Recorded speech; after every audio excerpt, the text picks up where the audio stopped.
Buenas tardes. Vamos a continuar esta nueva sesión del octavo curso de Cultura Medieval, las artes escénicas en la Edad Media, y tenemos con nosotros a Eukene Martínez Lagos, que nos va a hablar sobre el tema Desde la plaza y el mercado al claustro, la danzarina contorsionista como reclamo del espectáculo juglaresco. Eukene es historiadora del arte, ella es profesora del Departamento de Historia del Arte y Música de la Universidad del País Vasco desde el curso 1999 y directora de este mismo departamento desde el año 2013. Ella desarrolla una línea de investigación también multidisciplinar centrada sobre todo en el análisis y el estudio de la iconografía medieval profana, que ha divulgado y materializado en distintas aportaciones, como los libros Ocio, Diversión y Espectáculo en la Cultura Gótica, del año 2007, y Literatura e Iconografía en el Arte Gótico, del año 2009. También una amplia bibliografía en artículos de revistas, en libros, capítulos, etc. Me hace ilusión compartir que su tesis doctoral, precisamente, versó sobre la iconografía profana del claustro gótico de la Catedral de Pamplona. Por eso, pues, confiamos en que nos va a introducir también algunos de estos temas que muchos de nosotros pues, habremos podido ver directamente, incluso hasta recientemente. En los últimos años se ha integrado en equipos de investigación de proyectos que han sido subvencionados, como el Sentimiento del Amor en el Arte de la Baja Edad Media o Poder, Sociedad y Fiscalidad al norte de la Corona de Castilla, financiado por el Ministerio de Economía y Competitividad. En la línea de la importancia creciente que está adquiriendo la transferencia de información a la sociedad, de esta labor docente e investigadora, Eukene Martínez Lagos imparte cursos en seminarios, conferencias e instituciones a veces extraacadémicas, ¿no?, como son el Ayuntamiento de Vitoria-Gasteiz, el Ayuntamiento de Donostia, el Museo de Arte e Historia de Durango, la Asociación de Amigos del Románico, la Fundación Santa María la Real del Patrimonio Histórico, otras asociaciones y otros museos, como el actual este curso promovido por la Asociación Astrolabio Románico y el Museo de Navarra. Por ello, es un placer tenernos con nosotros esta tarde para oírte hablar sobre el tema que ya tenemos en la pantalla. Muchas gracias, Eukene, y nos quedamos con tus palabras. Muchas gracias a ti, Mercedes, por esta presentación. Espero que se me escuche bien. ¿Se me escucha bien? De acuerdo. Pues bueno, voy a empezar esta ponencia. En primer lugar, buenas tardes a todas y a todos. Y lo primero que quiero es agradecer al Museo de Navarra y a la Asociación Astrolabio Románico, pues el que me hayan invitado a participar en este octavo curso de Cultura Medieval, que en este caso se dedica a las artes escénicas en la Edad Media. También agradecerle a Marian el apoyo técnico y, por supuesto, a la profesora Luz Rodrigo Esteban por la estupenda ponencia que me ha precedido y de la que me ha apuntado un montón de cosas. Entonces, bueno, en primer lugar quería mostrarles, a ver si de alguna manera la presentación que he preparado se adapta bien a esta plataforma y se pueden ver todos los títulos que están incluidos. Pero bueno, en primer lugar quería presentar esta ponencia señalando pues una descripción que realiza un monje de Winchester y cronista real en el siglo XII, a finales del siglo XII, sobre una realidad de la ciudad de Londres que igual hoy día nos parece un tanto extraña, porque no estamos, digamos, habituados a pensar en las ciudades medievales tal como las describe este monje de Winchester, que al ser cronista real, pues como ven, hace un repaso, digamos, por toda una serie de personajes marginales, entre comillas, que parece ser que animaban pues la diversión y el ocio en la ciudad británica, ya les digo, en plena Edad Media. Aunque este curso está dedicado a las artes escénicas, una de las primeras cuestiones que quería plantear es que las danzarinas contorsionistas no precisan de una escena o espacio concreto para desarrollar sus actitudes artísticas. En la ponencia inaugural de este curso, la profesora Francesca Español ya señaló que en las ciudades y en las villas medievales, tanto las calles como las plazas, como las murallas, probablemente las iglesias y los palacios también, fueron testigos de las danzas y de las acrobacias que realizaban estas contorsionistas. Tenemos las fuentes escritas que nos lo cuentan, bastante abundantes a partir del siglo XIII, y desde luego los testimonios visuales también lo ponen de manifiesto. Cuando don Ramón Menéndez Pidal publicó su monografía, una monografía ya clásica y muy conocida, Poesía juglaresca y juglares, señaló en relación a estas danzarinas contorsionistas que ya en el siglo XIII se les veía igual en los palacios de los reyes y prelados, lo mismo que en las diversiones del pueblo. En ese sentido, también, tanto la profesora Francesca Español como la profesora Luz Rodrigo Esteban ya han señalado que la sociedad medieval estaba muy acostumbrada a que se le ofrecieran espectáculos y fiestas de toda índole, desde las procesiones hasta las ejecuciones, sin olvidar las coronaciones, las bodas reales, los triunfos militares, las ferias, los mercados y, por supuesto, las festividades religiosas.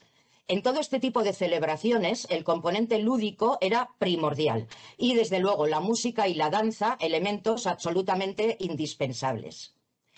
Estas actividades, como ya ha señalado la profesora Luz Rodrigo Esteban, estaban destinadas a romper con la monotonía diaria y son actividades en las que impera lo colectivo.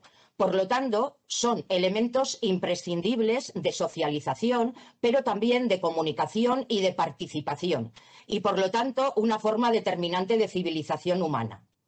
Muchas de estas fiestas nacían bajo un pretexto religioso, pero en el desarrollo iban desplazándose hacia una dimensión profana y festiva y se extendían hacia la plaza del pueblo o de la villa para animar no solo el ocio, sino también el negocio, que era un aspecto importante. De ahí que haya una fusión entre la dimensión sacra y la dimensión profana de la mayor parte de las fiestas y espectáculos que se realizaban en la época medieval. Creo que todos ustedes saben que en el siglo XIII, a finales del siglo XIII, se comienza a construir en Pamplona uno de los claustros góticos más importantes de la península. Es un claustro gótico que incorpora las formas artísticas del gótico radiante, surgido en el norte de Francia, y desde luego su decoración escultórica también nos habla de la existencia de un mentor con una cultura muy amplia, tanto sacra como profana, que estaba plenamente al día y conocía los repertorios figurativos más vanguardistas del momento. Este mentor estaría fascinado no solo por las formas estilísticas del gótico radiante, sino también por los relatos literarios y los repertorios figurativos de carácter profano que causaban furor en aquel momento en el ambiente cortesano. La verdad es que en relación al claustro de la Catedral de Pamplona, una de las cuestiones que hay que destacar es que en su decoración escultórica las escenas son mayoritariamente profanas. Es decir, los capiteles de temática religiosa son únicamente 7 y están ubicados en la panda este, mientras que los de figuración profana son mucho más numerosos, presentan una gran variedad temática y se extienden no solo por la panda oriental, sino también por la panda septentrional. Ya les he comentado que la cronología de las obras del claustro está fechada, por lo menos la primera parte, entre los años 1280 y 1318. Eso ya se fijó en la exhaustiva y completa monografía que se dedicó a la Catedral de Pamplona, que se publicó en el año 1994, y esa cronología se ha ido precisando en estudios posteriores, de los cuales voy a destacar los que ha realizado la profesora Fernández Ladreda, el profesor Carlos Martínez Álava y también la profesora Santiago Hidalgo Sánchez, porque son los que más vinculación tienen con la temática que tratamos. Las representaciones profanas que aparecen en el claustro de la Catedral de Pamplona ilustran todo tipo de actividades musicales, cinegéticas, taurinas. trabajos y quehaceres cotidianos, deportes, espectáculos de la época y también celebraciones cortesanas. Y hay que señalar, veremos algún ejemplo de ello, que este repertorio que tiene lugar en el claustro de la Catedral de Pamplona va a tener una singular influencia sobre la decoración monumental de otras iglesias, otras parroquias del entorno, como pueden ser la iglesia de San Andrés de Cizur Mayor y desde luego el santuario de Santa María de Ujué. Bien, en el claustro de la Catedral de Pamplona encontramos dos testimonios visuales muy claros de las evoluciones de las danzarinas contorsionistas. El primero de ellos, lo tienen en la imagen, forma parte del mainel del ventanal derecho de la capilla Barbazana. Les voy a poner aquí, no se ve muy bien, porque lógicamente esta es una fotografía que he incluido para que vean un poco cómo es el desarrollo de ese ventanal. Y en este mainel central, la escena que nos ocupa, que ya la vamos a ver con mucho más detalle, aparece en este lado izquierdo. Aquí se ve la escena de una forma más clara que en la diapositiva anterior y si se fijan se puede observar cómo hay una persona que tiene el torso vuelto hacia atrás y un juglar músico, ahora les pongo la imagen detallada que con un instrumento musical pues está animando la danza de esta contorsionista. Este es el detalle. Esto es lo que les explicaba. Si ven, esta es la cabeza con la melena suelta y libre, y es una contorsión completa del torso hacia atrás, apoyando las manos en el suelo. Aquí estaría el músico que toca una vihuela de arco, que bueno, a pesar de la restauración que ha dejado el capitel, si ven la fotografía anterior a la restauración, en este capitel prácticamente no se podía apreciar ningún detalle, pero aquí ya se ve perfectamente que el instrumento que acompaña las evoluciones de esta danzarina es una vihuela de arco. La asociación vihuela de arco y danzarina contorsionista es probablemente una de las asociaciones más comunes en la iconografía medieval. Hay cientos de representaciones de esta asociación de música y danza en el románico y en el gótico de todo el occidente europeo. Bien, una cuestión interesante es intentar precisar quiénes eran estas danzarinas contorsionistas. Lo digo porque juglaresas, cantaderas, danzaderas o incluso soldaderas, un término al que volveremos un poco más adelante, son términos que parecen reflejar una cierta especialización, pero tampoco está muy claro, según la documentación escrita, y son términos equívocos. Entonces, en los estudios que se han ido realizando sobre el mundo de la juglaría desde todos los ámbitos, muy abundantes, en la segunda mitad del siglo XX y los inicios del siglo XXI, pues parece ser que lo más habitual es que estas danzarinas, juglaresas o cantaderas pudieran desempeñar diferentes habilidades, pudieran tener distintas aptitudes, lo mismo que pasaba con los juglares masculinos. La diferencia va a estar fundamentalmente en la consideración, algo a lo que aludiremos también más adelante, porque sobre estas profesionales de la escena sobrevolaba la sospecha de que en muchas ocasiones no solo vendían al público sus habilidades artísticas, sino también su cuerpo. Eso aparece reflejado en algunas obras poéticas del siglo XIII, bastante conocidas, como el libro de Apolonio, donde se contrapone a las juglaresas que ejercían un mester sin pecado a las juglaresas de buen mercado. Ya les digo que sobre ese tema volveremos un poquito más adelante. Lo que sí parece claro es que estas juglaresas, porque es el término que engloba todas las especializaciones, fueran instrumentistas, como la protagonista del libro de Apolonio, Tarsiana, que tocaba la vihuela de arco, fueran cantaderas o fueran danzaderas, trabajaban junto a los juglares masculinos, compartían su vida errante y, por supuesto, obtenían su sustento, su soldada, gracias a las actuaciones públicas que realizaban. En ese sentido, y si la juglaría tenía como oficio alegrar a la gente, y esto lo dicen las leyes palatinas compiladas y promulgadas por los reyes de Mallorca, desde finales del siglo XII hasta la primera mitad del siglo, perdón, desde finales del siglo XIII hasta la primera mitad del siglo XIV, pues parece claro que las evoluciones de estas danzarinas contorsionistas contribuían de una manera muy decisiva y muy significativa a incrementar la alegría, la diversión y, por lo tanto, eran un reclamo indispensable en la mayor parte de los espectáculos juglarescos.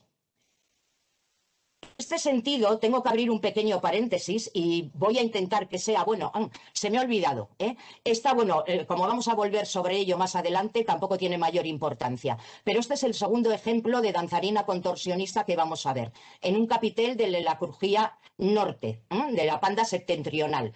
Y bueno, ya les comentaré después, un poquito más adelante, que las dos contorsiones son completamente distintas, pero son las dos contorsiones más habituales tanto en la iconografía románica como en la iconografía gótica.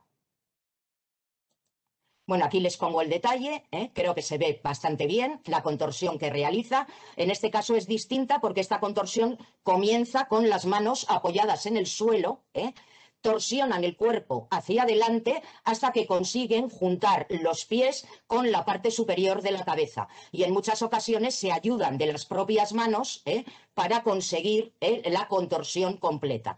En este caso, el juglar que le acompaña no toca la vihuela de arco, sino que toca una gaita o una cornamusa, un instrumento de viento muy habitual también en aquel momento. Bien, pues como les decía, tengo que abrir un pequeño paréntesis, y espero que sea breve, para recordar que en la Edad Media el mundo de la juglaría era un mundo amplio y variado. En principio porque el término juglar es un término bastante ambiguo, poco claro. Y podríamos decir que en las primeras monografías importantes que se realizan en torno a los juglares, los autores, de Ramón Menéndez Pidal, ya hemos hablado anteriormente, van a intentar precisar todo tipo de profesionales que de algún modo estaban englobados en el ámbito de la juglaría. En ese sentido, Ramón Menéndez Pidal nos dice que juglares eran todos los que se ganaban la vida actuando ante el público para recrearle con música, literatura, charlatanería, bueno, ya lo ven, juegos de mano, acrobatismo, de mímica, etcétera. Mucho más exhaustiva y detallada, también más extensa, es la definición que realiza Faral, cuando realiza su monografía sobre el mundo de la juglaría en Francia. Ya siento que el texto sea largo, pero creo que da una idea bastante completa de lo que era el espectáculo juglaresco y del tipo de profesionales y las distintas habilidades que se realizaban dentro del ámbito de la juglaría. Bien, en ese sentido, y puesto que estas monografías pertenecen, una a la primera mitad del siglo XX y la de Edmond Faral ya a los años 70, ninguno de estos dos autores hace referencia explícita a las juglaresas o a las profesionales del género femenino que participaban en estos espectáculos. No aparecen reseñadas. Bien. También tenemos que comentar que el mundo de la juglaría en la Edad Media es uno de los ámbitos profesionales más controvertidos de la sociedad medieval. Y si digo controvertido es porque había una polémica muy ambigua en torno a todos los profesionales, tanto en la actitud como en la moralidad. Es decir, por una parte, se vertían numerosas críticas contra estos profesionales, prácticamente se les marginaba, mientras que por otra parte eran los protagonistas indiscutibles de la mayor parte de las fiestas, espectáculos y acontecimientos sociales que se realizaban en aquella época. Y lo que sí es cierto es que la juglaría desempeñó un papel primordial, un papel fundamental en su tiempo, porque eran los que procuraban diversión y esparcimiento, además a todos los estamentos sociales. Había juglaría de muy distintas categorías y con muy diversa consideración. Es decir, juglares distintos, como hemos visto, en su menester, pero también en su posición social, diferentes en relación al género y también a la raza, porque en la península fue muy importante, junto a la juglaría cristiana, la juglaría musulmana.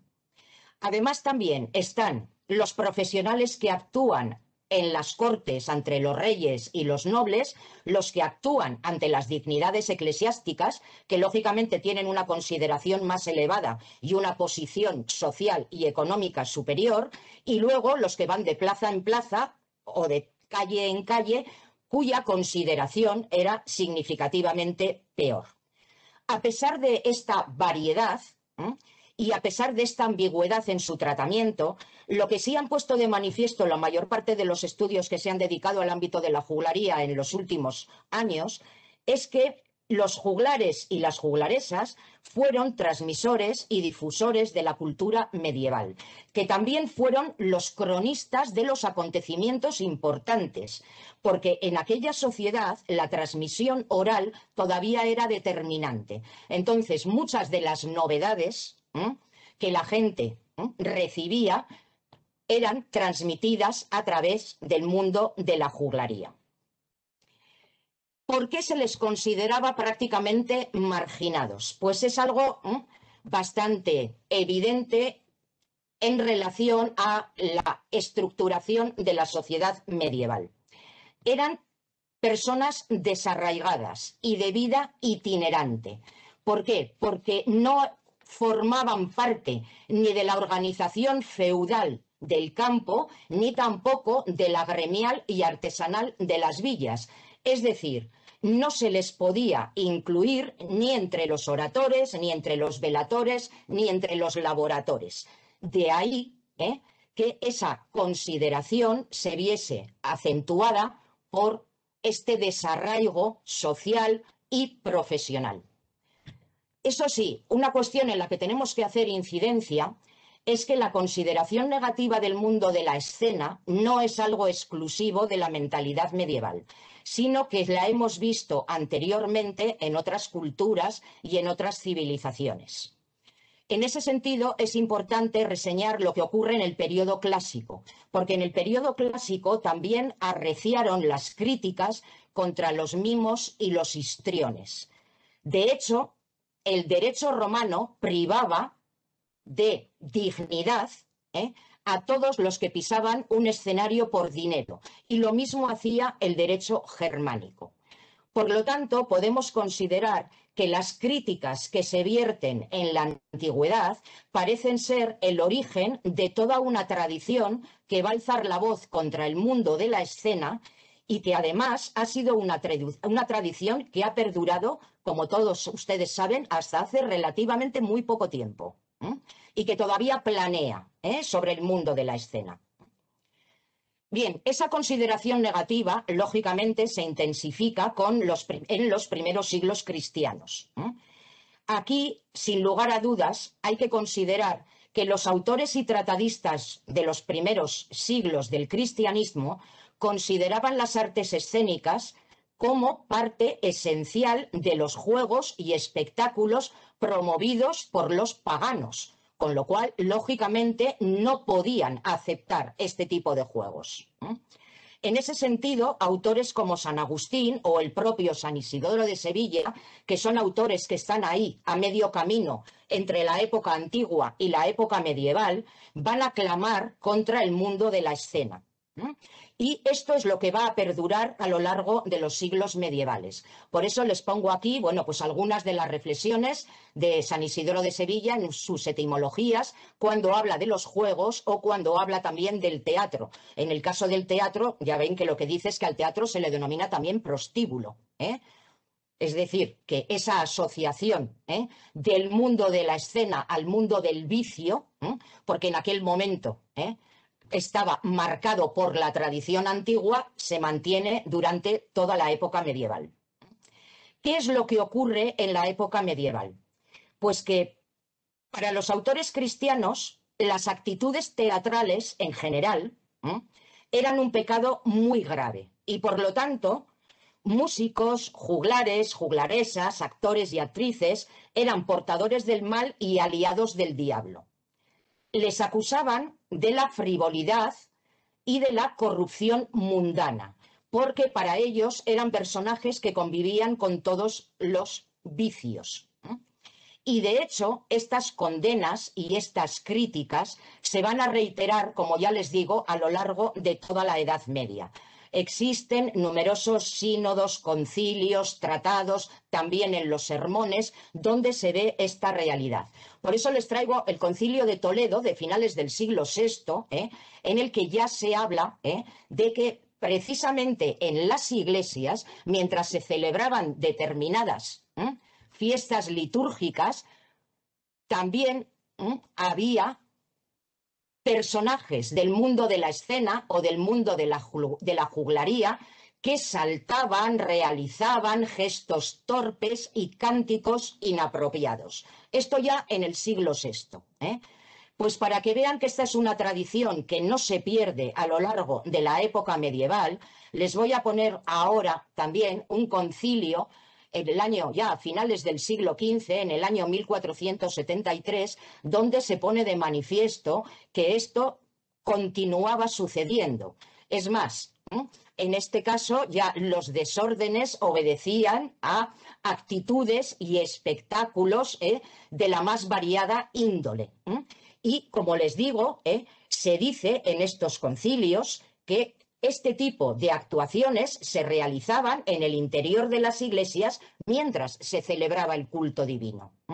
Por lo tanto, aunque la Iglesia y los autores cristianos intentaron de alguna manera terminar con este tipo de comportamientos, la reiteración en numerosos sínodos y en numerosos concilios pues nos viene a decir que esto no se llevaba a cabo y que se seguía manteniendo. En este sentido, también les traigo lo que se señala en el Concilio de Valladolid a principios del siglo XIII, donde aparece claramente reflejado que los clérigos también eran muy aficionados al arte juglaresco. Esto también es una cuestión que se repite en los sínodos y en los concilios desde principios de la Edad Media hasta los sínodos y concilios de los siglos bajomedievales, en los siglos XIV y XV.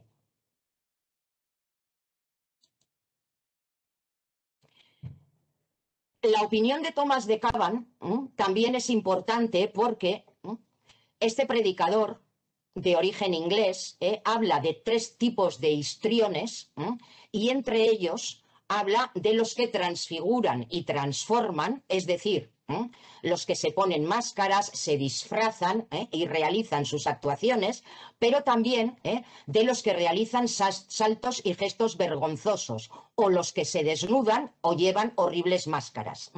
Y todos ellos, lógicamente, son condenables a no ser que abandonen esta actividad. Resaltaba este texto porque precisamente dentro del mundo de la juglaría, el ámbito de los contorsionistas y de los acróbatas era un ámbito con una categoría inferior a la de los músicos u otros profesionales. ¿Esto por qué era? Pues porque normalmente los gestos y las acrobacias que realizaban se vinculaban a la gesticulación de los histriones del mundo pagano. Los autores cristianos piensan que la deformación que realizaban de su cuerpo a través de las acrobacias y de los saltos se asocia al desorden del alma y también a una naturaleza corrupta por la influencia del pecado. Con lo cual, si ya dentro del mundo de la juglaría todos los profesionales están mal vistos, en el caso de los contorsionistas o las contorsionistas y acróbatas, esta consideración era todavía menor. Y para el caso de las danzarinas, a estas críticas tenemos que añadir algo que no afectaba a sus congéneres masculinos, y es el hecho de que muchas de las críticas van a incluir un matiz sensual, por no decir sexual, que está asociado al agravante de su género y que no ocurría en el caso de los profesionales masculinos. Bien, como les decía, esta es la primera escena que vamos a analizar. Ya les he dicho que la contorsión que realiza esta danzarina es una contorsión en la que el cuerpo se flexiona completamente hacia la parte trasera. Y bueno, la verdad es que los precedentes o antecedentes de esta contorsión son antiquísimos. Podríamos decir que en cuanto se desarrolla el mundo de la danza, este tipo de contorsiones o acrobacias enseguida se empiezan a practicar por parte de estos profesionales, porque uno de los primeros testimonios importantes que tenemos de esta contorsión es esta ostraca que se conserva en el Museo Egipcio de Turín. Es una danzarina egipcia del Imperio Nuevo, que realiza la contorsión completa. Ya saben ustedes que las danzarinas egipcias bailaban desnudas, como mucho con una túnica transparente. Es ese ejercicio gimnástico que todo el mundo conoce como el puente. Y si se fijan, una característica que también va a perdurar en las danzarinas contorsionistas medievales no es solo el movimiento, el ejercicio, sino el hecho de que dejan libre y suelta la cabellera. Algo similar, pero sin realizar la contorsión completa, también se puede apreciar en algunas ménades que normalmente formaban parte del cortejo del dios Baco, del Tiasos, de Baco, y que aparecen representadas en la cerámica griega. Esta es del siglo IV a.C., ya ven que se conserva en el British Museum, y en este caso la danzarina también está realizando esa contorsión, doblando el cuerpo hacia atrás, pero no realiza la contorsión completa. Es un movimiento, un ejercicio acrobático, pero sin llegar a realizar la contorsión completa. Espero que un poco más adelante, cuando veamos las danzarinas aragonesas, puedan percibir la similitud que hay entre las imágenes de la contorsión, el movimiento que realizan las danzarinas aragonesas y las de algunas ménades que aparecen en la cerámica griega. Bien, avanzando en el tiempo, nos consta también que en la época romana las juglaresas y danzarinas formaban parte de los espectáculos juglarescos. Existen testimonios en numerosos mosaicos. En este caso vamos a destacar uno, precisamente luego les explico por qué, en el que vemos dos grupos de músicos y danzarinas, uno en la parte izquierda y otro en la parte derecha, en la que con flautas dobles, y si se fijan aquí, este músico también parece que está tocando una especie de pedal, un instrumento de percusión con el pie, y con el sonido de la música animan la danza de esta danzarina que lleva unas crustamae, algo parecido a unas castañuelas, no saben muy bien cómo traducir el término, que parece ser que podían ser de metal o de madera o de piedra y que lógicamente hacían ruido, acompañaban con la percusión a la danza. Aquí tenemos otro grupo, ahora les pongo el detalle de ambas. Una de estas danzarinas, ven los instrumentos que les decía, las crusmatae, son muy similares a las castañuelas, pero bueno, en aquella época no existía el término castañuelas, pero en todo caso son instrumentos de percusión. Esta la contemplamos vista de frente, aunque con el cuerpo torsionado, ven que viste una túnica transparente, y en este caso la observamos desde la parte trasera también, con la túnica transparente y con todas las nalgas al aire. Si les he mostrado este mosaico, es que para muchos investigadores que en los últimos tiempos están poniendo, digamos, el objetivo en analizar a un tipo de danzarinas concretas, estas representaciones podrían estar aludiendo a la danza de las Puellae Gaditanae. ¿Quiénes son las Puellae Gaditanae? Pues eran bailarinas muy famosas en la cultura romana, famosas fundamentalmente por el erotismo de su danza. Ya les digo que en los últimos tiempos se están multiplicando los estudios y los análisis desde todos los ámbitos, incluido el arqueológico, para hablar o conseguir información sobre estas danzarinas. Y bueno, eran danzarinas famosas en la cultura romana. Lo que se destacaba fundamentalmente era el erotismo de su danza y muchos especialistas las ven como precedente o referente importante para las danzarinas expresionistas. No saben muy bien precisar el origen de estas danzarinas. En algunos casos las asocian a la práctica de danzas rituales que estaban vinculadas a la prostitución sagrada, a los ritos que se realizaban en diferentes zonas del mundo mediterráneo en torno pues, a la diosa Astarte, a la diosa Isis o a la diosa Afrodita. Aunque eso está sin precisar, pero bueno, se está investigando. Y lo que nos importa es que en los textos latinos aparecen descritas como profesionales de la danza, es decir, versadas en música, canto y danza y especializadas en amenizar y en animar los banquetes y los festines romanos. Lo que tenemos son fuentes escritas. Desgraciadamente no tenemos testimonios iconográficos de qué es lo que realizaban estas danzarinas contorsionistas. Por eso les he traído este mosaico, porque de alguna manera es una de las pocas referencias iconográficas que se asocia a las Puellae Gaditanae. Bien, hay varias fuentes escritas latinas de los inicios de la época imperial que hablan de estas mujeres. En general hablan de que son mujeres muy jóvenes con una condición poco clara, pero desde luego lo que ya les he dicho, son verdaderas profesionales de la danza y por lo tanto no se pueden confundir con prostitutas ni con las esclavas de los banquetes.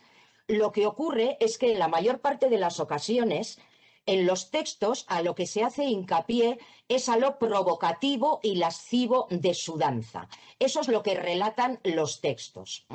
Y les traigo, hay bastantes más, pero bueno, dos de los textos más significativos, uno del poeta latino Marcial, poeta del siglo I, y les destaco el texto porque es uno de los pocos testimonios de una de estas Puellae Gaditanae con nombre propio.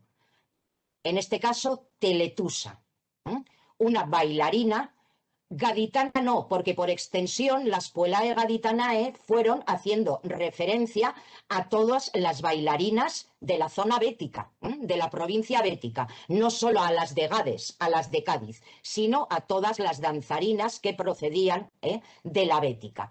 Entonces, bueno, pues ya ven ustedes, bueno, Marcial es un poeta satírico y lógicamente lo que hace es criticar la actitud lasciva de esta bailarina que debía ser bastante famosa porque lógicamente nos da su nombre propio. Uno de los pocos que se conocen.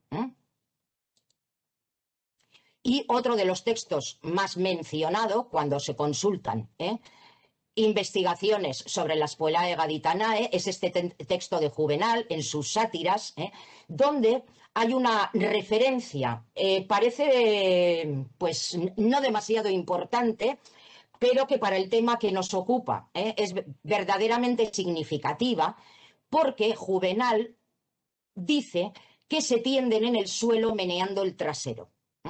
No sabemos exactamente qué tipo de movimientos eran los que realizaban, pero está claro que en algunos momentos de la danza, si la danza habitualmente se realiza en torno al eje vertical del cuerpo, pues estas danzarinas en algún momento abandonaban ese eje vertical y desarrollaban sus habilidades o sus evoluciones en relación al suelo. Entonces, probablemente realizarían algún tipo de movimientos o contorsiones similares a las que hemos estado comentando. Y otra cuestión importante de este texto de Juvenal es que pone animadas por los aplausos, lo cual significa que precisamente estas actitudes de las bailarinas, cuando se tienden en el suelo el trasero, era lo que precisamente despertaba el interés y los aplausos del público.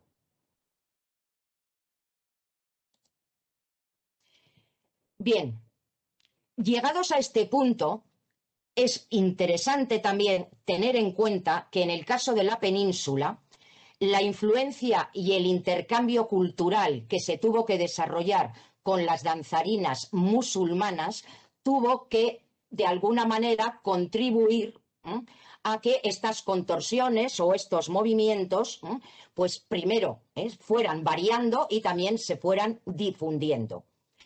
En relación a las danzarinas musulmanas, que son una fuente de referencia importante que todo el mundo recoge cuando se habla de las danzarinas contorsionistas medievales, hay que destacar que las fuentes escritas nos detallan ya su prestigio tanto en las cortes cristianas como en las cortes musulmanas. Se habla de su especialización, de su prestigio, de su habilidad.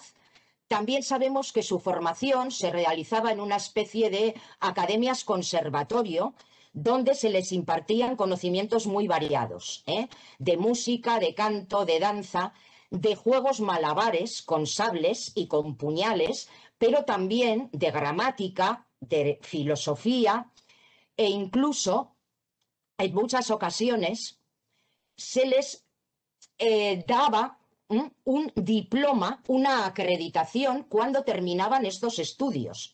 Eso es lo que relatan los textos musulmanes de la época.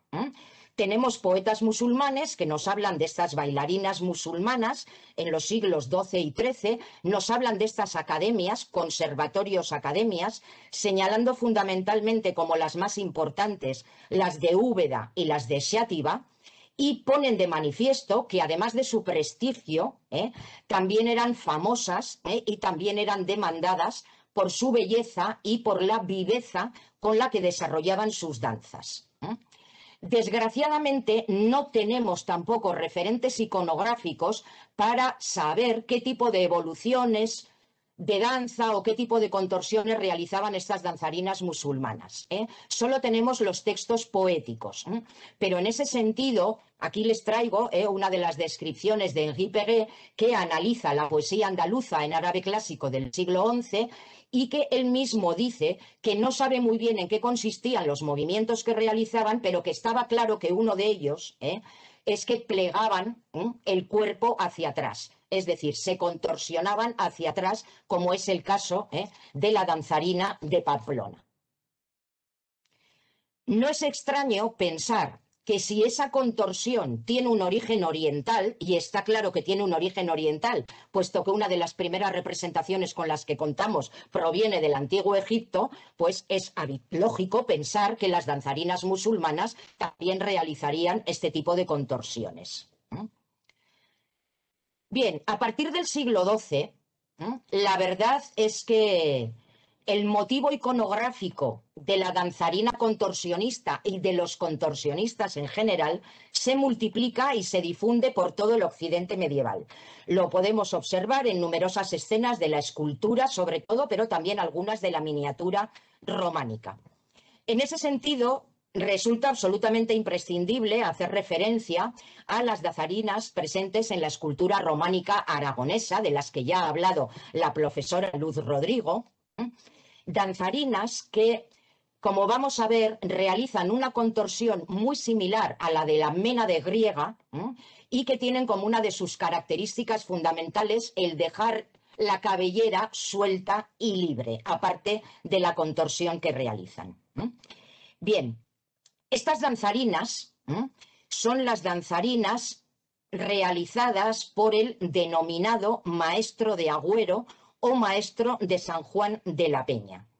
Y en relación a este tema, el doctor García Lloret realizó una tesis doctoral en el año 2005 y, bueno, él puso de manifiesto que el escultor que hoy día se identifica o se denomina maestro de Agüero o maestro de San Juan de la Peña, fue un escultor que se formó en un taller del vizcondado de Bearn en los Pirineos Atlánticos. Por eso les traigo el mapa.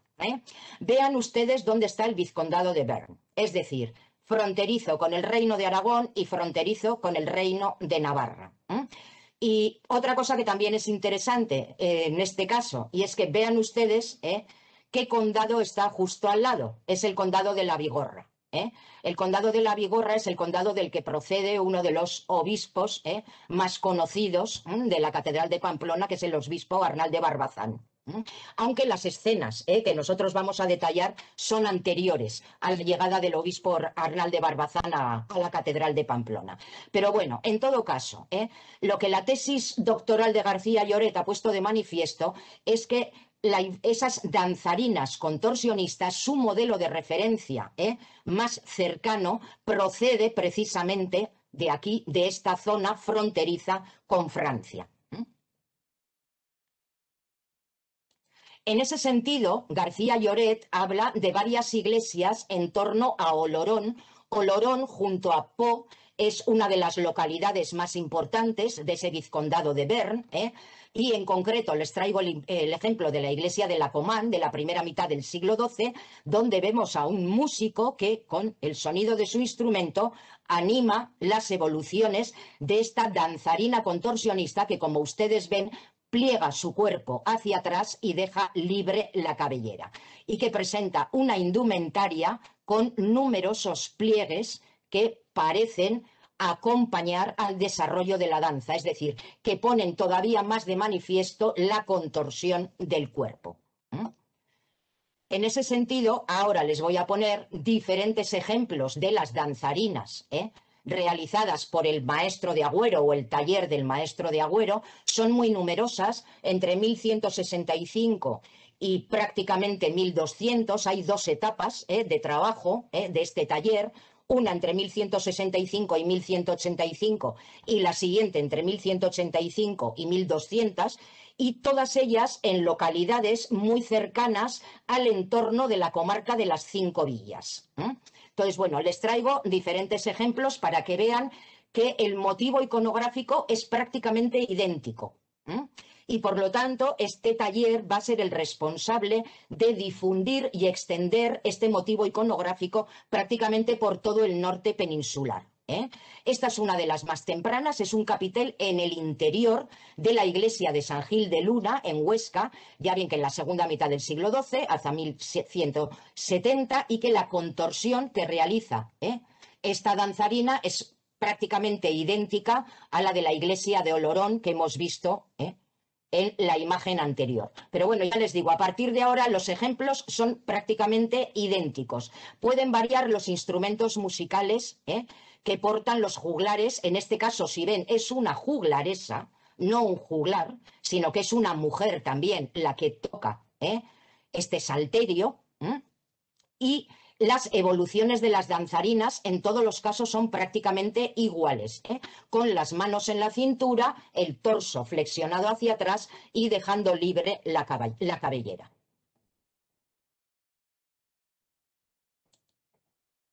Bien, en la iglesia de Santiago de Agüero, prácticamente la misma contorsión. En este caso es un instrumento de viento, un albogue, no un instrumento de cuerda. Pero bueno, esto tampoco tiene ninguna significación especial, porque ya hemos visto cómo en el claustro de la Catedral de Pamplona una de las contorsionistas está acompañada de un cordófono, una vihuela de arco, y la otra de un instrumento de viento, que es una gaita o cornamusa. Estas ya son de la segunda etapa de trabajo de este taller, entre 1185 y 1200.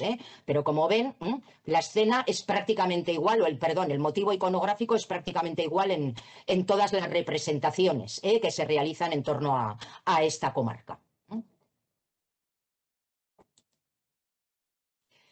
Bien, hemos visto que en el caso de las danzarinas aragonesas, la contorsión no llega a ser completa. Es una contorsión que se queda como a medio camino, porque no terminan de apoyar las manos en el suelo y no terminan de doblar completamente el torso. Esa es la razón, perdone, pero vuelvo atrás, por las que algunos investigadores ya pusieron de manifiesto en su momento que la representación de estas danzarinas contorsionistas era una representación muy plástica, muy sensual, provocativa e incluso claramente voluptuosa. Entonces, una de las cuestiones que se pensaron es que aparentemente estas imágenes se realizaban para que actuasen como un sermón plástico de condena, pero como muy bien matizó el profesor Yarza Luaces, el resultado de estas representaciones tiene toda la ambigüedad de negar otorgando. Es decir, quieren ser un sermón plástico de condena, pero la representación es voluptuosa.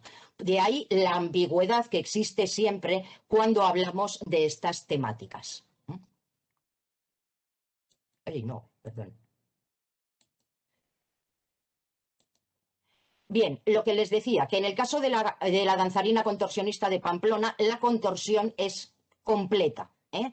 Y para esta contorsión completa, existen también numerosas referencias en iglesias francesas, en iglesias fundamentalmente del oeste y del sur de Francia.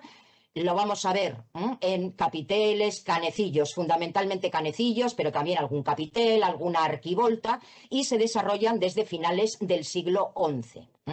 Son, como les digo, muy habituales en la zona del Poitou y de Aquitania, y eso pone de manifiesto que a pesar de que en el caso de la península la influencia de las danzarinas musulmanas fuera algo a considerar por la propia realidad histórica de la península en época medieval, este tipo de contorsiones y de ejercicios acrobáticos también eran un recuerdo de espectáculos juglarescos de otras zonas de Europa. Porque además en Francia son especialmente abundantes este tipo de motivos iconográficos, sobre todo en la escultura. Luego también empezarán a aparecer en la miniatura, pero en la escultura contamos con numerosos ejemplos. Si se fijan, este que es de finales del siglo XI es una contorsión prácticamente idéntica a la de Pamplona. Lo que ocurre es que en este caso no tenemos un músico o una juglaresa que acompañe con sus sonidos las evoluciones de la contorsionista. Tienen aquí otros dos ejemplos. En este caso también es una danzarina contorsionista singular e individualizada, que no va acompañada de músicos, o en este capitel, en la zona de Vendée, donde la contorsión también es exactamente igual a la de la Catedral de Pamplona, y en este caso sí que esta será igual. Bien, lógicamente también tenemos que hacer referencia a un grupo de danzarinas contorsionistas que se representan en la zona de Palencia, que siempre se han vinculado a las danzarinas de la zona aragonesa, pero que en el caso de las palentinas tienen, digamos que, una característica bastante singular. Y es el hecho de que presentan, luego en la última diapositiva verán mejor el detalle, porque en el caso de la representación de Carrión de los Condes y de Perazancas, las imágenes están un poco deterioradas y erosionadas por el paso del tiempo. Pero bueno, aquí ya ven que la cabellera también aparece suelta, las facciones prácticamente han desaparecido, la contorsión es completa, y sí se aprecian esos bombachos con pliegues de los que luego enseguida les voy a hablar.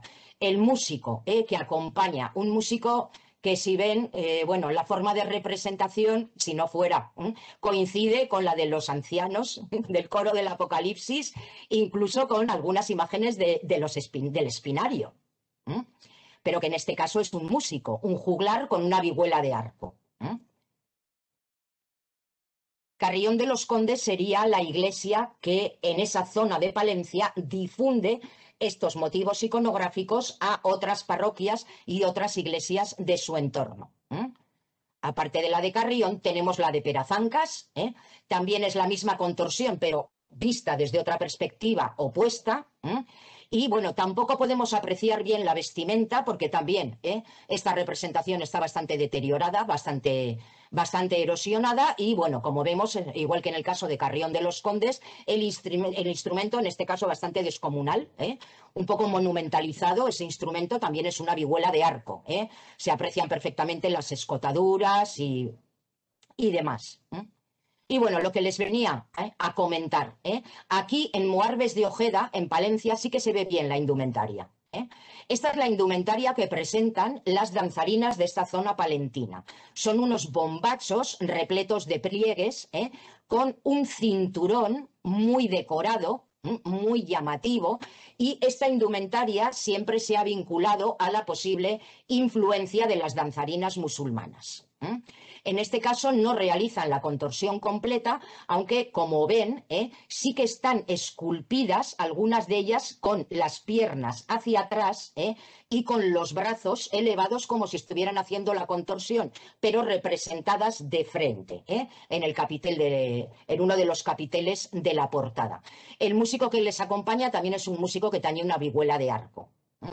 Y otra cuestión interesante para quien lo quiera mirar en relación a estas danzarinas de Moarbés de Ojeda, que precisamente la indumentaria y la posición en la que están representadas las ha vinculado a las sirenas, y fundamentalmente a las sirenas de doble cola como uno de los elementos iconográficos que hace referencia a la seducción y a la tentación.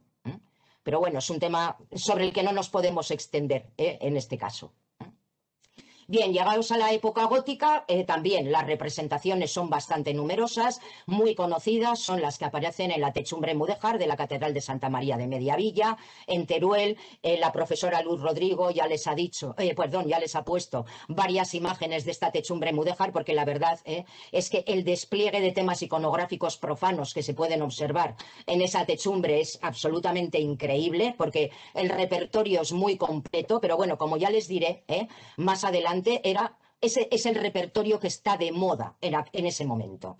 Es la moda cortesana. Ese tipo de repertorios figurativos. Esto es ya de finales del siglo XIII.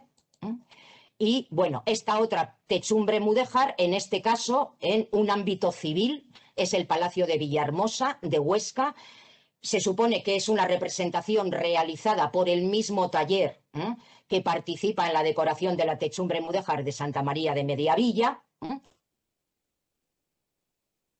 Y la contorsionista está realizando una contorsión prácticamente igual, idéntica a la danzarina de Pamplona, y el músico que aparece a su lado también es un músico que toca una vihuela de arco. Lógicamente, en el caso de la pintura y de la miniatura, los detalles se aprecian muchísimo mejor que en la escultura, que el paso del tiempo respeta mucho menos a la escultura que a otros lenguajes artísticos, y aquí vemos perfectamente las cuerdas, las escotaduras, el arco y todos los elementos fundamentales de este instrumento, que fue uno de los instrumentos más importantes y más difundidos en época medieval.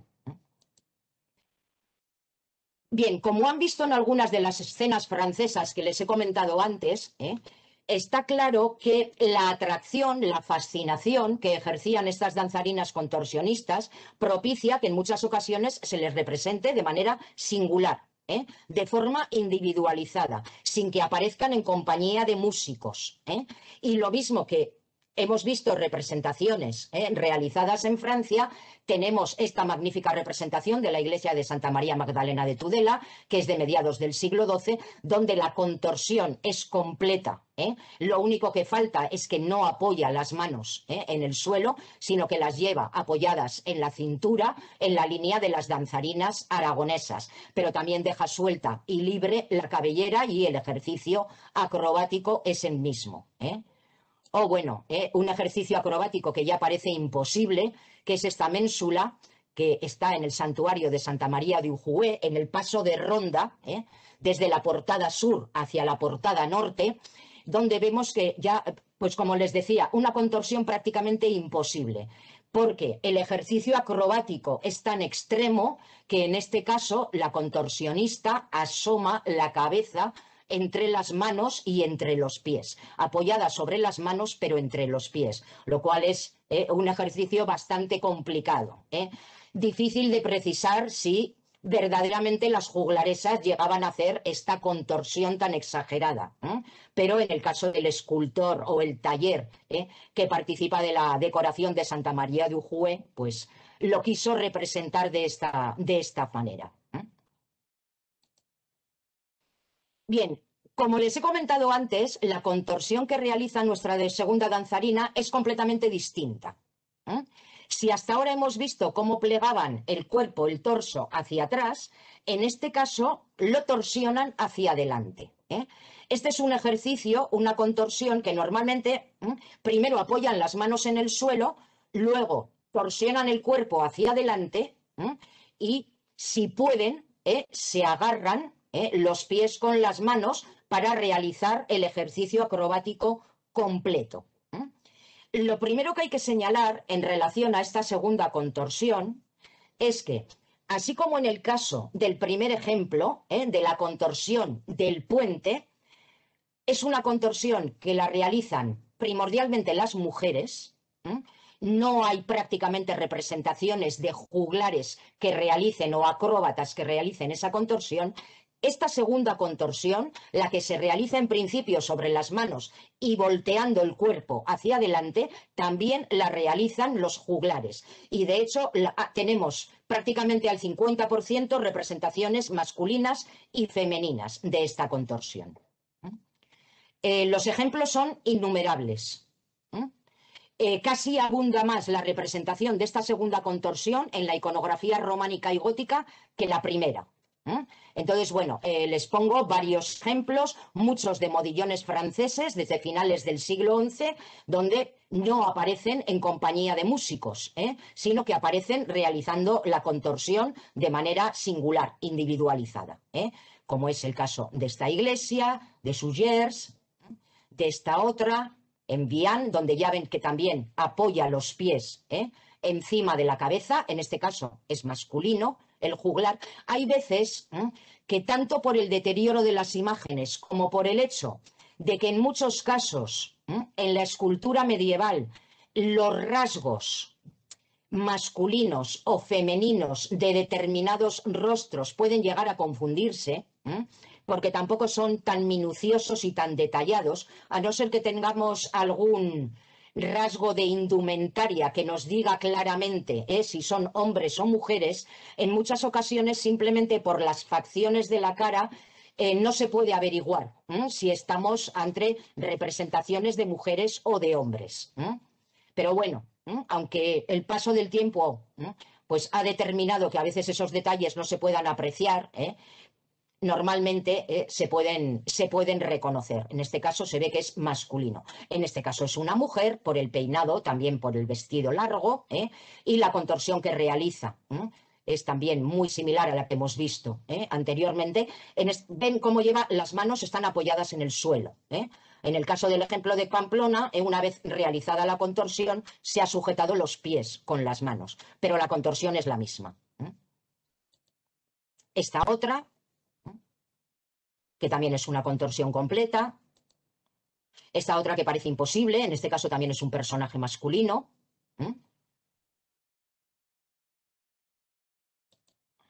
O esta de la iglesia de San Martín de Tours en Unx, en San Martín de Unx.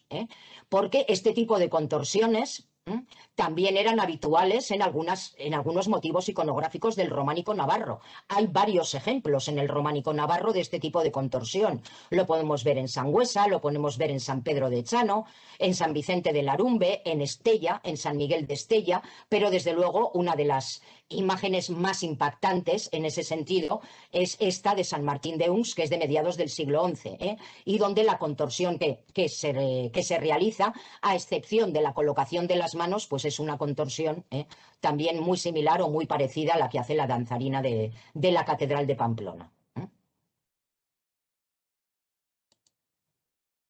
Bien, o bueno, este ejemplo miniado de una Biblia francesa que se conserva en Lausanne, es de finales del siglo XIII, y bueno, ya ve también cómo tiene apoyados los brazos en el suelo, voltea el cuerpo hacia adelante, aunque en este caso parece que la intención es apoyar los pies en el suelo y no encima de la cabeza. Como ven, los artistas, tanto fueran escultores como miniaturistas, en ocasiones tenían dificultades para representar este tipo de contorsiones con una perspectiva adecuada. porque, bueno, pues los recursos que tenían para representar cuerpos o figuras en perspectiva, pues en algunos casos eran un poquito limitados. Pero bueno, la contorsión se ve perfectamente y en este caso el músico que acompaña sus evoluciones, pues tañe una flauta y con un tamboril.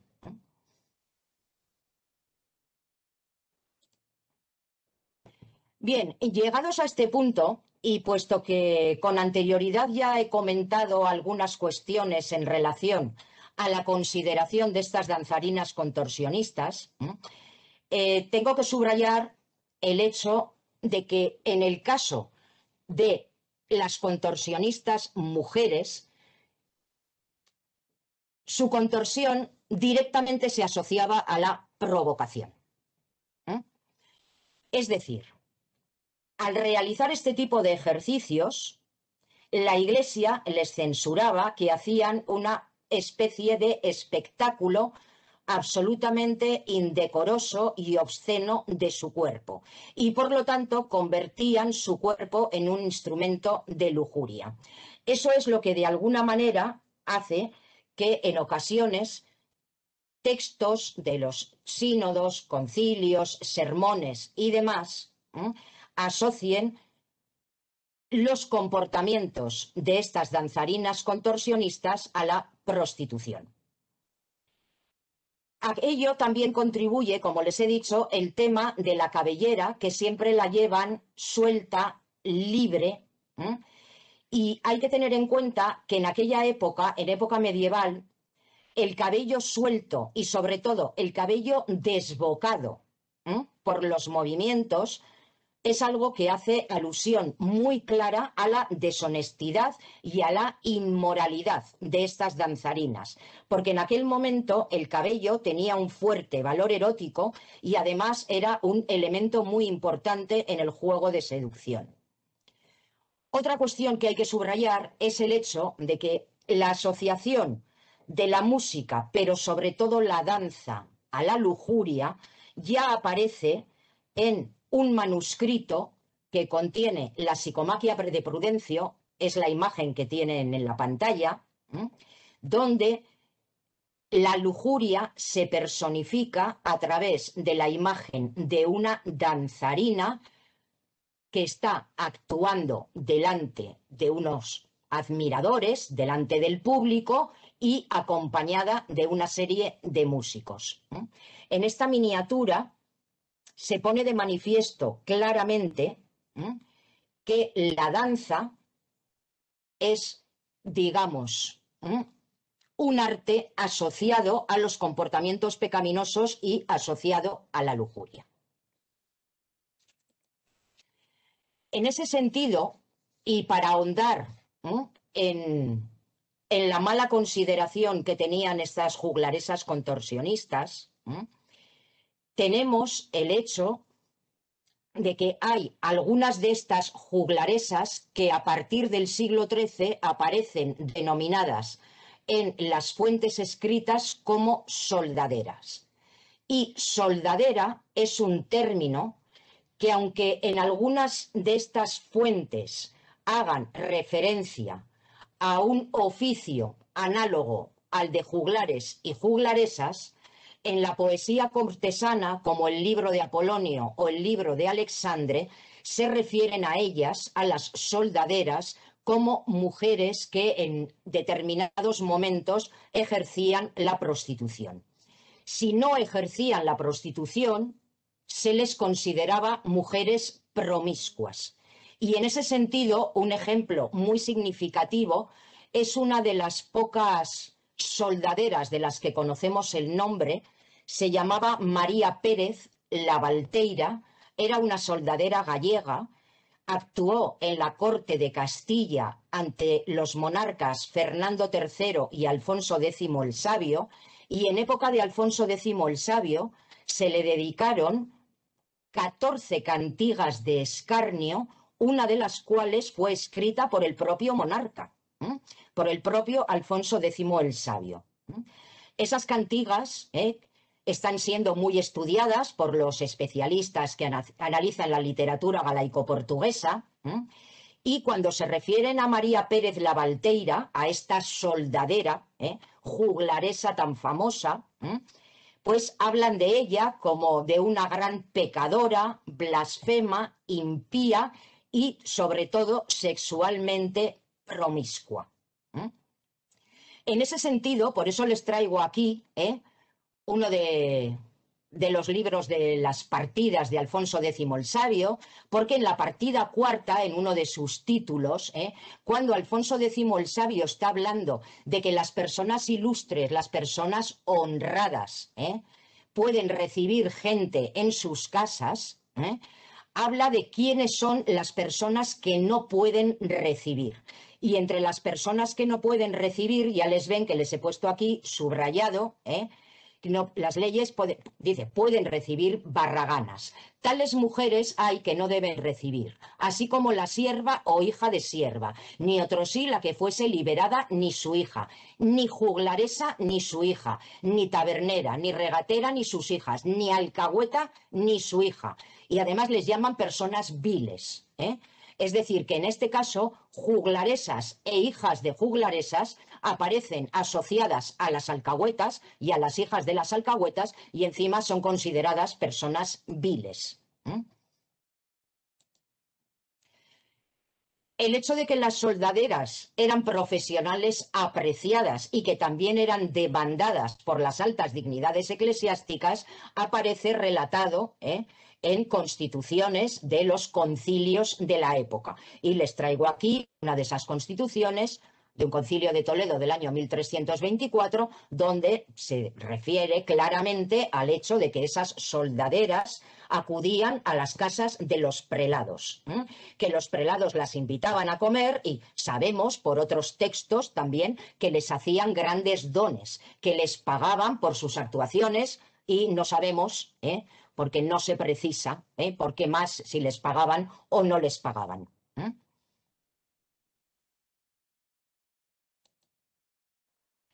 Bien, lógicamente, a la consideración negativa y pecaminosa de estas danzarinas contorsionistas y juglaresas en general, contribuye mucho una danza bíblica de terribles consecuencias que imagino que todo el mundo conoce. Los evangelios de Mateo y de Marcos nos narran que la danza de la hija de Herodías, de Salomé, agradó tanto a Herodes que Herodes juró darle lo que pidiese. La consecuencia de esa danza que tanto le deslumbró a Herodes fue precisamente la decapitación de Juan Bautista, porque la madre de Salomé, Herodías, que en esos momentos estaba casada con Herodes, pidió a Salomé, le dijo, si le puedes pedir lo que quieras, queremos la cabeza de Juan el Bautista. ¿Saben por qué era? Era por el hecho de que Herodías había sido anteriormente la mujer del hermano de Herodes, es decir, era su cuñada. Entonces a Juan Bautista no le parecía procedente que Herodes se hubiera desposado con su cuñada. Y por los reproches que realizaba a ese matrimonio, Herodías, en venganza, le dice a Salomé que le pida la cabeza de Juan Bautista. Bien, en relación a este pasaje hay una cuestión y es que el texto bíblico no especifica en ningún momento qué es lo que realmente agradó o deslumbró a Herodes en la danza de Salomé. Pero, desde luego, el escultor que talló este capitel, que se conserva en el Museo de los Agustinos de Toulouse, a mi juicio, interpretó de manera magistral, sobre todo a través de la sensualidad de los gestos, que Herodes se había quedado fascinado ante la danza de Salomé. El hecho de que esta danza sea considerada una danza nefasta también tiene un peso importante en esa consideración negativa de las juglaresas y de las danzarinas contorsionistas. Pero hay otra cuestión muy significativa que ya fue puesta de manifiesto por Louis Réau, cuando realiza su texto sobre la iconografía de la época medieval, y señala que en los siglos XII, XIII, cuando los escultores o los miniaturistas tenían que representar el episodio del banquete de Herodes y la danza de Salomé, lo que hicieron fue reflejar las evoluciones y las contorsiones que realizaban las danzarinas de su tiempo. Y los ejemplos son innumerables. Sería muy extenso, por lo tanto, he hecho una pequeña selección y solo les voy a mostrar alguno. En el caso de la escultura, este capitel del claustro de la Colegiata de Alquézar, en Huesca, donde ya ven a Salomé debajo de la mesa del banquete realizando su danza, en este caso una contorsión prácticamente igual a la que hemos visto en el primer ejemplo de la danzarina de Pamplona. Bueno, las miniaturas que aparecen en los manuscritos del siglo XII, donde Salomé ya no solo es una danzarina contorsionista, sino que la contorsión también la realiza con espadas o con puñales, que, como les he comentado, es una de las habilidades que desarrollaban las danzarinas musulmanas. No sabemos hasta qué punto las danzarinas cristianas también realizaban este tipo de ejercicios, con danzas y puñales. Parece ser que también los realizarían, pero no lo sabemos, porque no contamos con testimonios de academias o conservatorios de zona cristiana donde se impartieran este tipo de conocimientos, como sabemos que sí se realizaban en las academias conservatorio musulmanas. Pero bueno, como ven, es el festín también, la decapitación de Juan Bautista, le llevan la cabeza de Juan Bautista a Herodes, y aquí, en la parte inferior de la mesa del banquete, Salomé realizando esa contorsión con puñales en las manos. O esta, que es ya una contorsión, vamos, absolutamente imposible, porque la propia contorsión se realiza sobre una especie de pirámide de espadas sobre la que se aposenta la juglaresa o la danzarina contorsionista. Bien, como ya les he dicho, les traigo algunos ejemplos, pero son innumerables. En este manuscrito, también conservado en el British Library, es de finales del siglo XII, se ve el banquete de Herodes. Ya saben que en época medieval lo habitual es que, aunque este episodio corresponda a un episodio bíblico de tiempos antiguos, la representación es medieval. Ese famoso principio de disyunción de lo que hablaba Panofsky. Es decir, los protagonistas, las arquitecturas, las indumentarias, lo que aparece en la representación son elementos de la época medieval, no de la época antigua. Y, por supuesto, la danzarina contorsionista, ya ven que está realizando pues una contorsión bastante similar a la de nuestra segunda danzarina de Pamplona.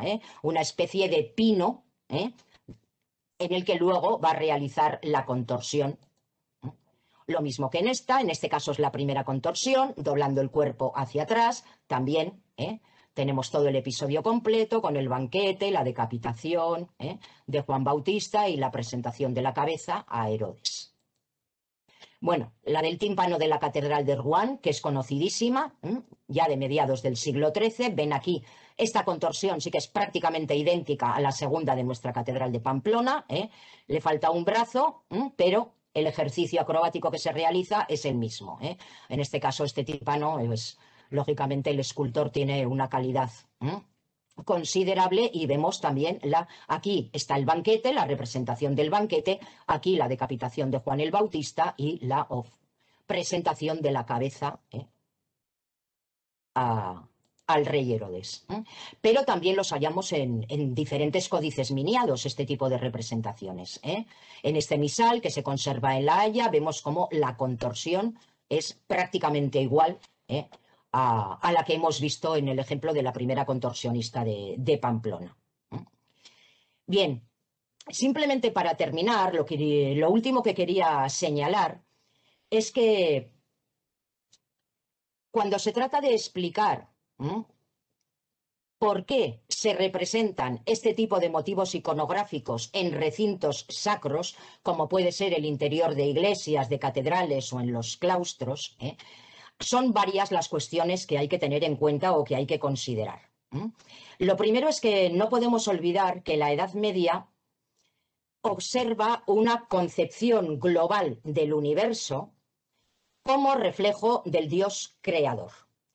Y por lo tanto, la casa de Dios es el lugar idóneo para albergar a todas las criaturas y todas sus actividades y todos sus comportamientos.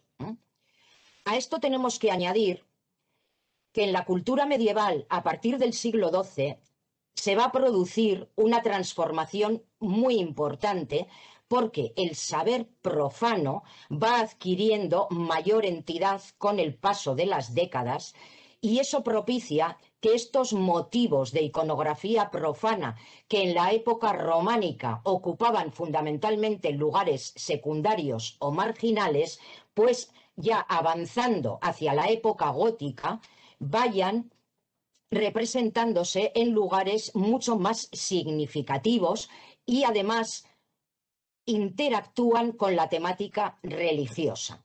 Por lo tanto, el hecho de que aparezcan en los mismos espacios nos está poniendo de manifiesto que ambas esferas de la vida religiosa y la vida profana, se manifestaban entremezcladas entre sí.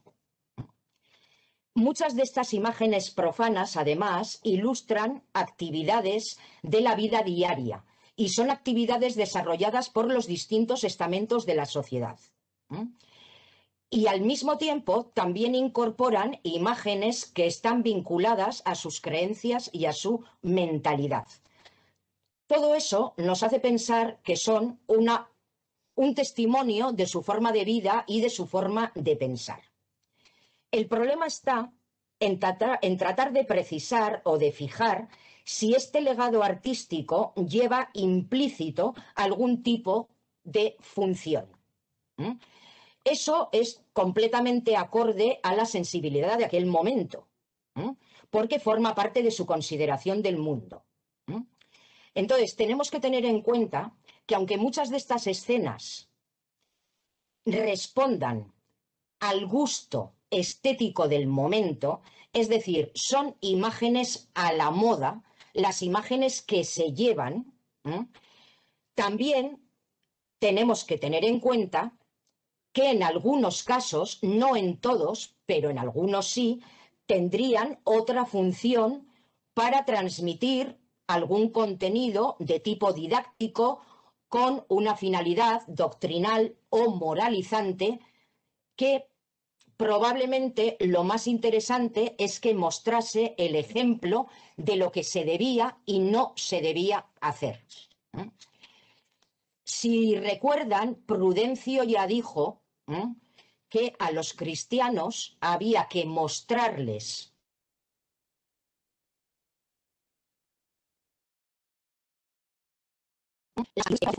que pudieran comprenderlas de manera clara y de manera fácil. ¿Cuál es el problema que nos encontramos con la mayor parte de estos motivos de iconografía profana? Pues que no podemos contar en la mayoría de los casos con una referencia escrita concreta para explicar su intencionalidad.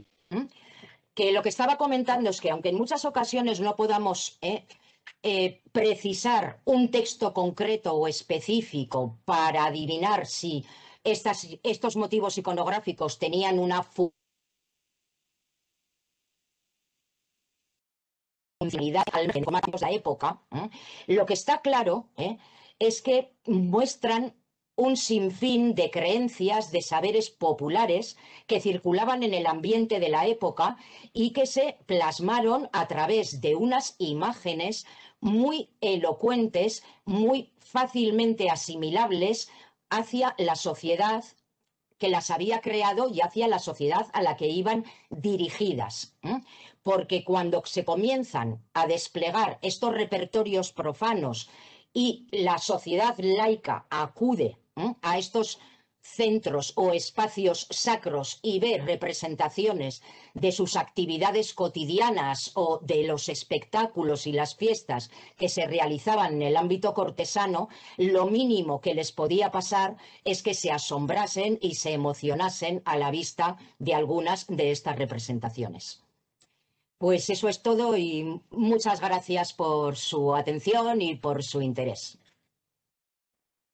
Muchísimas gracias, Eukene. Ha sido una conferencia interesantísima, muy clara, muy estupendamente ilustrada y bueno, pues enhorabuena.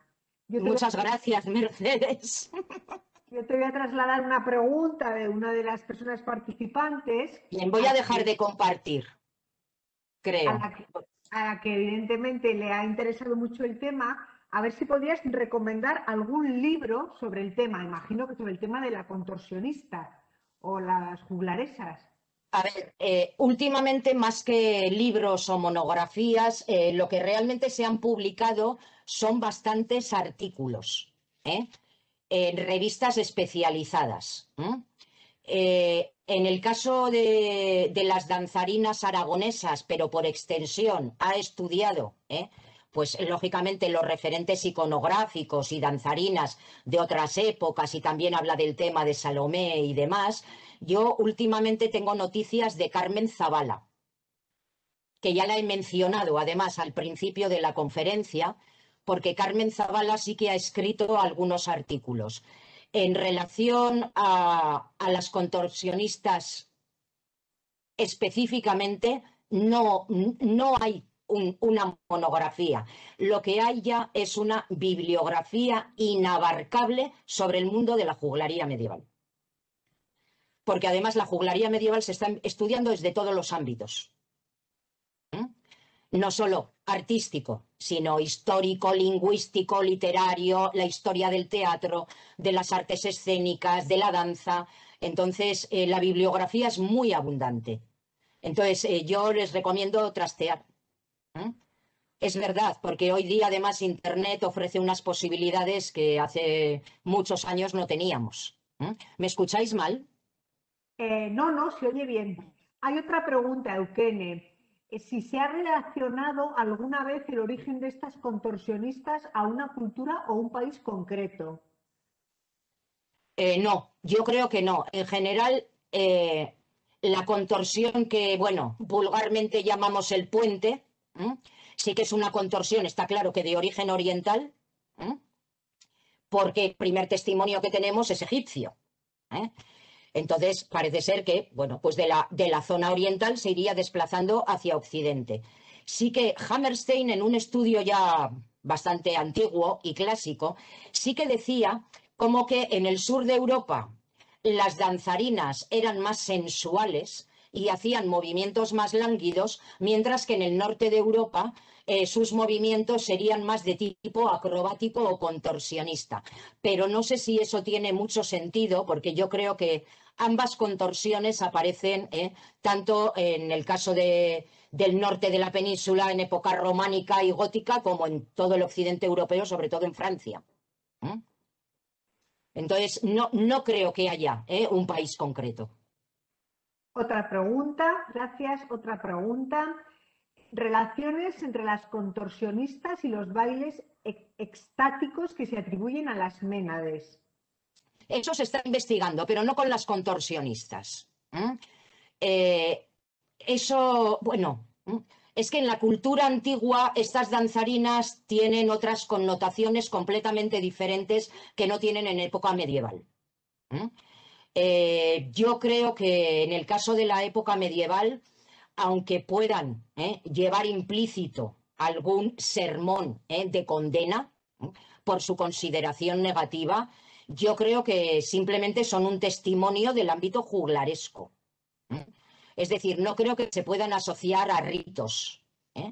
O por lo menos yo hasta el momento no he leído nada en relación a eso. Sí en relación a las danzarinas de la antigüedad clásica, lógicamente, y sobre todo a las anteriores a las romanas, a todas las de la zona del Mediterráneo Oriental, Grecia y todas las culturas fenicias. Por eso se habla de las Puellae Gaditanae, que al fin y al cabo el origen se está rastreando a ver si viene ya de Tartesos, que como sabéis tiene una relación con lo fenicio. Entonces por eso se está investigando en torno a las Puellae Gaditanae, pero no en torno a las danzarinas contorsionistas. De hecho, en relación a las Puellae Gaditanae, un trabajo de fin de máster de este año, no, bueno, del año pasado, de 2020, en plena pandemia, señala que han encontrado tres placas funerarias de tres chicas jóvenes que asocian que pudieran ser Puellae Gaditanae y lo están investigando. Pero es un trabajo de fin de máster de arqueología, no de arte ni de historia, sino de arqueología.